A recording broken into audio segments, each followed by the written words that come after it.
हुस्न के समझने को उम्र चाहिए जाना, दो घड़ी की चाहत में लड़कियां नहीं खुलती। एक शेर और उसी एक शेर में परवीन शाकिर की पूरी दुनिया समाई हुई है।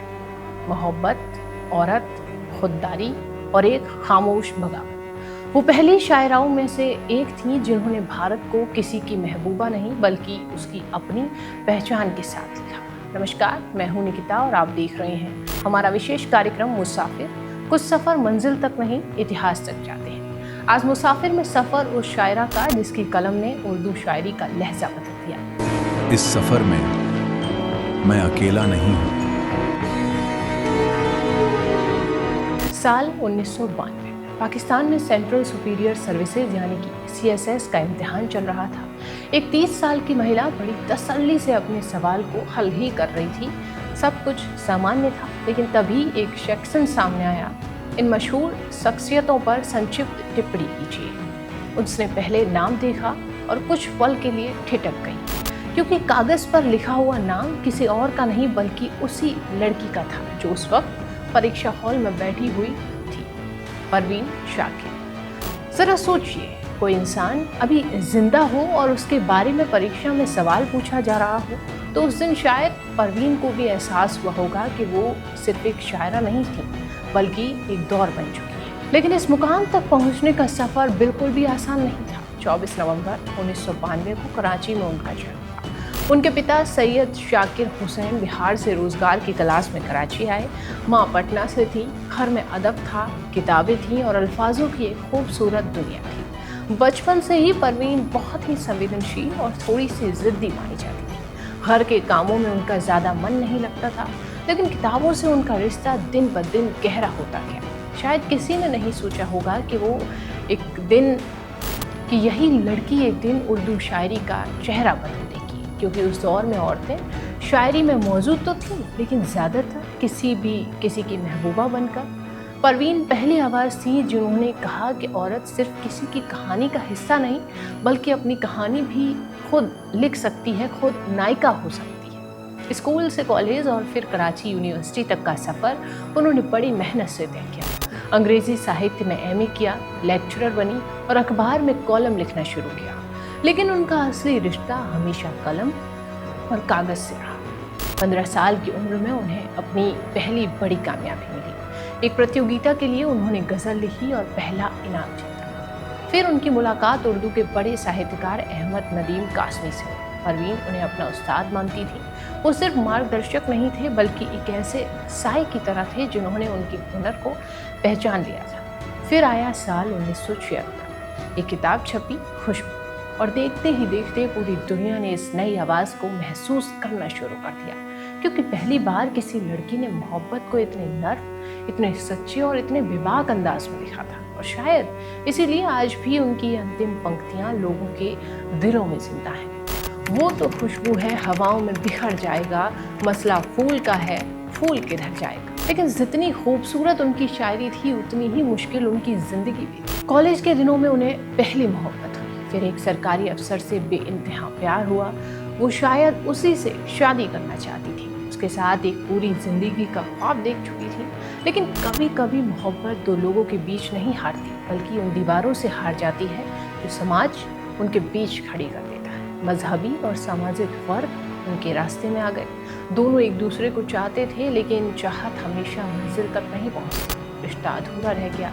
शायद दुनिया के लिए ये एक नाकाम मोहब्बत थी, लेकिन परवीन के लिए ये सिर्फ एक रिश्ता नहीं था, ये वो जख्म था जो भरने की बजाय उनकी रूह में उतर गया। बाद में उन्होंने अपनी शायरी में कई बार उस दर्द को आवाज़ दी, क्योंकि कुछ लोग जिंदगी से चले जाते हैं लेकिन उनकी यादें कभी नहीं जाती। वो लिखती हैं, हम तो समझे थे कि एक जख्म है भर जाएगा, क्या खबर थी कि रगे जां में उतर जाए। शायद इसी अधूरी मोहब्बत ने परवीन शाकिरा को वो शायरा बनाया जिससे उन्हें आज दुनिया जानती। क्योंकि जिस लड़की ने पूरी दुनिया को मोहब्बत के सबसे खूबसूरत एहसास लिख कर दिए, उसकी अपनी मोहब्बत मुकम्मल ना हो सकी। और शायद इसी वजह से उनके अल्फाजों में मोहब्बत हमेशा सिर्फ खुशी नहीं, एक हल्की सी उदासी लेकर आती।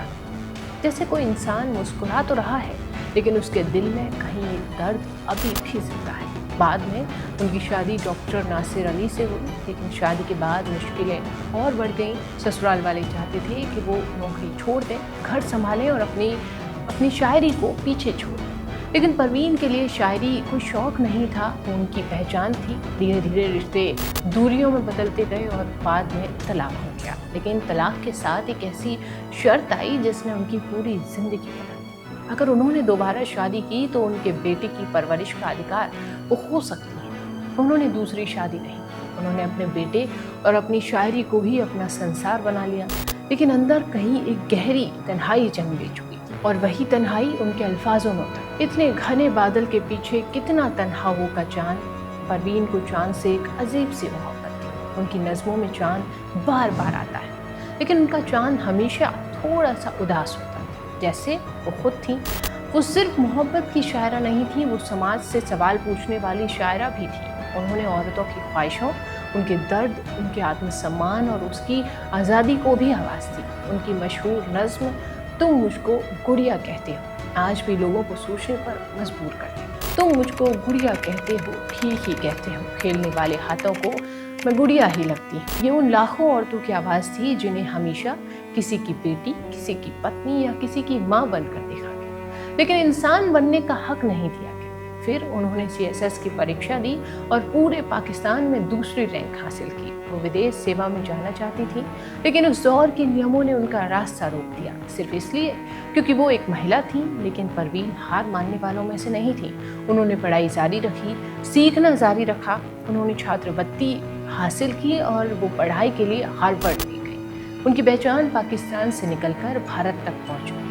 बड़े बड़े शायर उनकी तारीफ करने लगे थे। उनकी गज़लों को मशहूर गायकों ने अपनी आवाज़ दी, लेकिन शायद किस्मत को कुछ और ही मंजूर था। 26 दिसंबर 1994 की वो सुबह बिल्कुल आम थी। उन्होंने अपने बेटे के साथ नाश्ता किया, थोड़ी देर बातें की और फिर काम पर निकल गए। घर से कुछ ही दूर पर एक बस ने उनकी कार को टक्कर मारी। उन्हें अस्पताल ले जाया गया, लेकिन 42 साल की उम्र में उनका सफ़र यहीं रुक गया।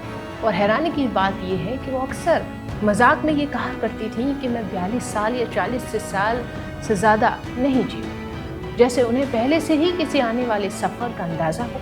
लेकिन कुछ लोग मरकर भी नहीं जाते, वो अपनी किताबों में रह जाते हैं, अपने अल्फाजों में रह जाते हैं, अपनी खामोशियों में भी बोला करते हैं। और परवीन शाकिर, उन्हें भी लोग ऐसे ही देखते हैं। उनका एक शेर आज भी जैसे उनकी पूरी ज़िंदगी बयां कर देता है।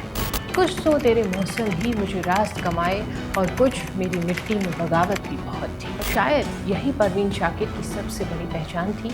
वो झुकी नहीं, टूटी नहीं, तो अपने शब्दों में बदल गई। आज भी जब कोई लड़की अपने दिल की बात बिना डरे लिखती है, जब कोई अपने दर्द को छुपाने के बजाय उसे शब्द दे देता है, तो कहीं ना कहीं परवीन शाकिर फिर से जिंदा हो जाती है। क्योंकि कुछ लोग दुनिया तो छोड़ देते हैं, लेकिन उनकी खुशबू हमेशा हवाओं में रह जाती है।